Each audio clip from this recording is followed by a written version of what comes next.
Hello students, good morning.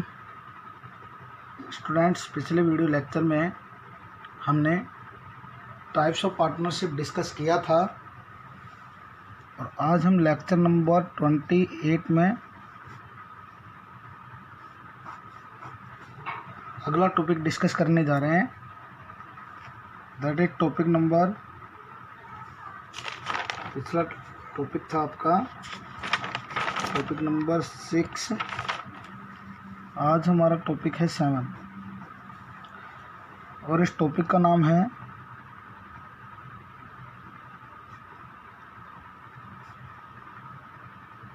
Partnership deed.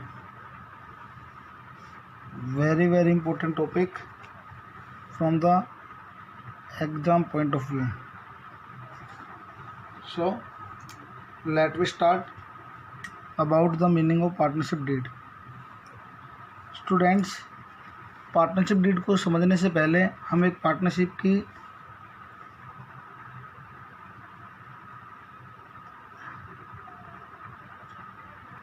Definition को एक बार फिर से याद करना है कि हमने वहाँ पे क्या लिखा था और उसी डेफिनेशन से हम इसकी डीड की डेफिनेशन लिखेंगे। तो मैंने आपको बताया था partnership is based on relations between two और मोर पर्सन्स। आपको बताया था मैंने एक पार्टनरशिप किसका नाम है, एक रिलेशन का नाम है जो दो लोगों के बीच में एस्टेब्लिश की जाती हैं on the basis of an agreement, on the basis of an agreement, जो एक एग्रीमेंट के ऊपर बेस्ड होती है। तो स्टूडेंट्स, ये रिलेशन जो एस्टेब्लिश की जाएगी एक एग्रीमेंट के बेस पे एस्टेब्लिश की जाएगी। अब मैंने कहीं भी आपको ये नहीं बताया था कि ये एग्रीमेंट रिटन में होगा। तो dear students, this agreement can be oral और in written form, which can be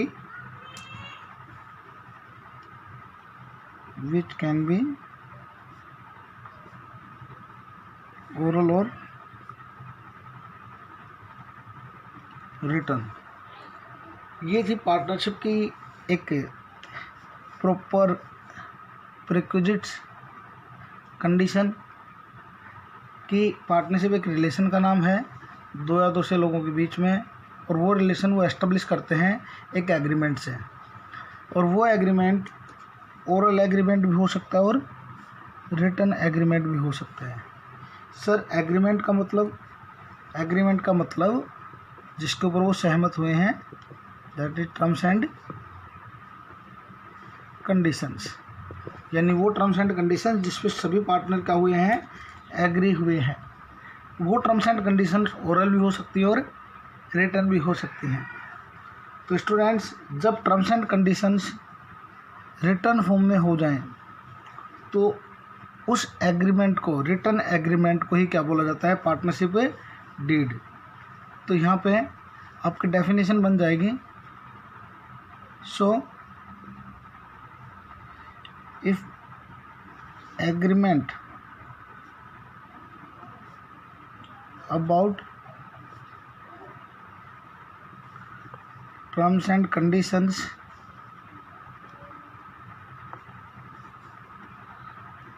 of partnership business is in किस फॉर्म में, is in written form,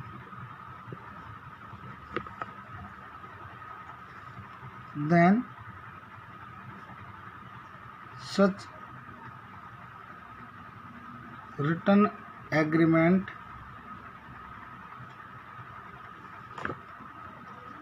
will be called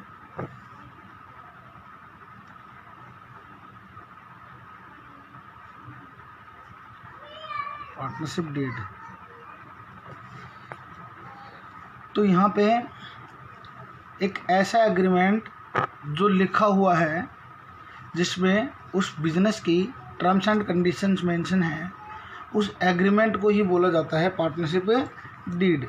और ऊपर वाले स्टेटमेंट से क्लियर भी हो गया कि ये रिटर्न एग्रीमेंट कंपलसरी नहीं होता, it can be oral also. तो कई बार क्वेश्चन आ जाता है कि क्या पार्टनरशिप डीड कंपलसरी होती है? So answer is no. Agreement compulsory होता है, डीड कंपलसरी नहीं होती है। तो यहाँ पे एक स्टेटमेंट लिख रहा हूँ मैं,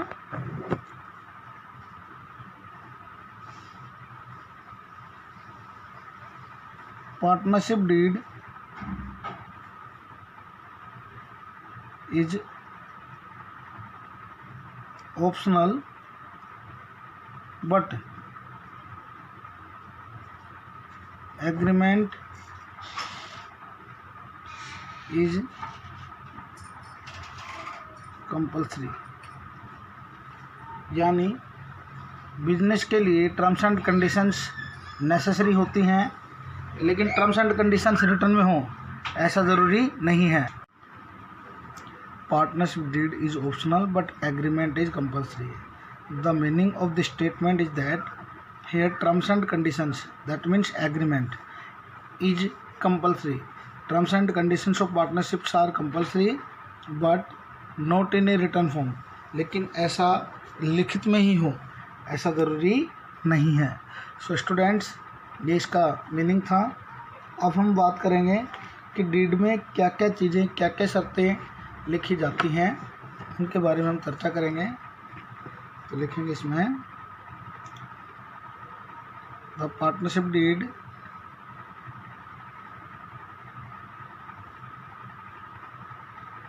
contains the following। क्या क्या शामिल किया जाता है डीड में, वो हम करने जा रहे हैं।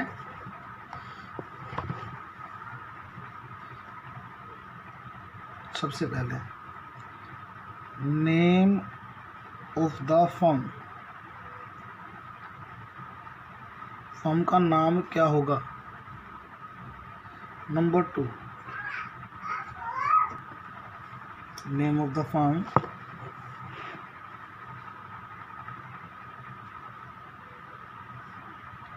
Nature of business and location. Number 3, duration of business,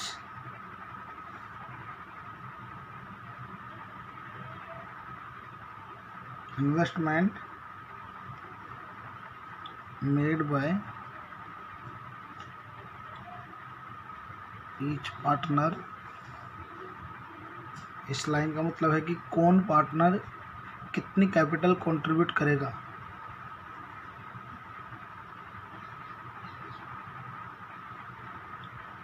distribution of profit and loss, कि प्रॉफिट और लॉस को किस प्रकार डिस्ट्रीब्यूट करेंगे।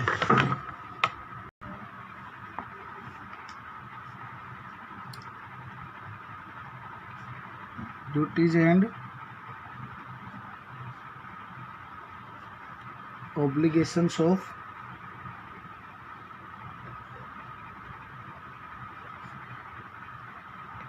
एवरी पार्टनर्स, कि हर पार्टनर की क्या रिस्पॉन्सिबिलिटीज़ होंगी, क्या वो काम करेंगे, कौन कौन सी ड्यूटीज़ उन्हें परफॉर्म करनी होंगी, इसके बारे में भी लिखा होता है उसमें।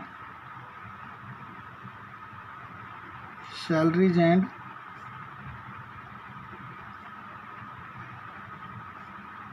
विड्रॉवल ऑफ पार्टनर्स, की कौन कौन से पार्टनर्स को सैलरी मिलेगी और वो हाउस होल्ड एक्सपेंसेस के लिए कितना पैसा फर्म से निकाल सकते हैं, उसके बारे में लिखा हुआ होता है।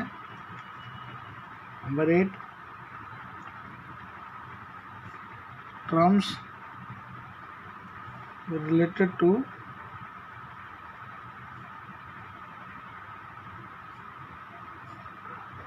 admission of a new partner, कि जब एक नया पार्टनर आएगा तो उन्हें किन शर्तों के ऊपर एडमिट किया जाएगा, तो वो शर्तें भी इसमें लिखी हुई होती हैं। Number 9, interest on capital and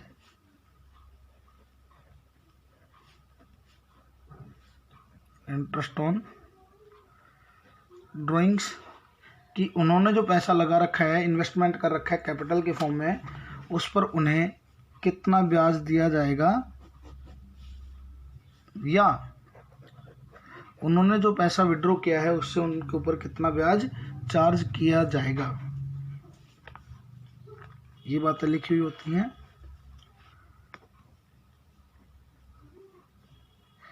procedure for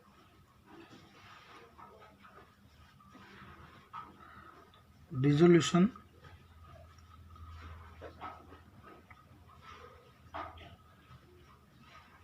partnership firm, कि फर्म को बंद करने की प्रक्रिया क्या होगी। अगर बिजनेस बंद करना चाहते हैं तो बंद करने के लिए कौन से स्टेप्स वो उठाएंगे, उसके बारे में लिखा होता है।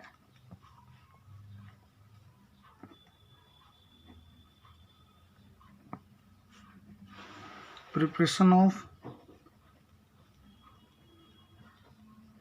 Accounts and their auditing, accounts maintain करने का तरीका क्या होगा, कौन मेंटेन करेगा, किसकी ड्यूटी होगी, और उनकी जो ऑडिट है वो किससे करवाई जाएगी। ऑडिटिंग का मतलब होता है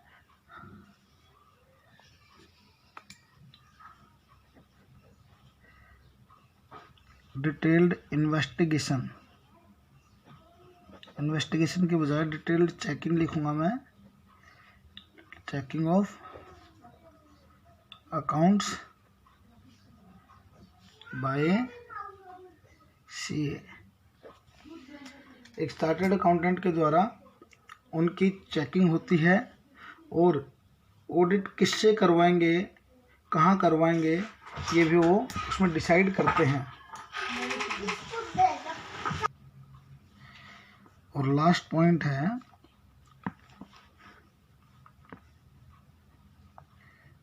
method of solving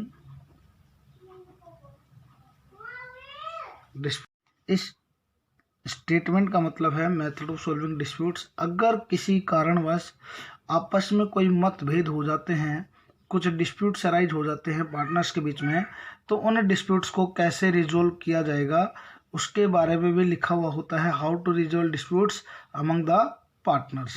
so these are the 12 points which are common points. इसके अलावा भी अगर पार्टनर किसी क्लोज को एंटर करना चाहते हैं तो उसमें लिख सकते हैं।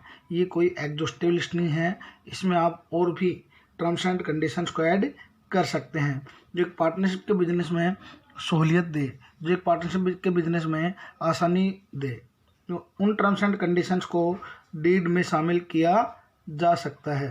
तो students, partnership deed is a written document in which all the terms and conditions regarding partnership business are involve. तो ये था आज का टॉपिक। कल हम डिस्कस करेंगे नेक्स्ट लेक्चर में अगला topic that is registration of partnership.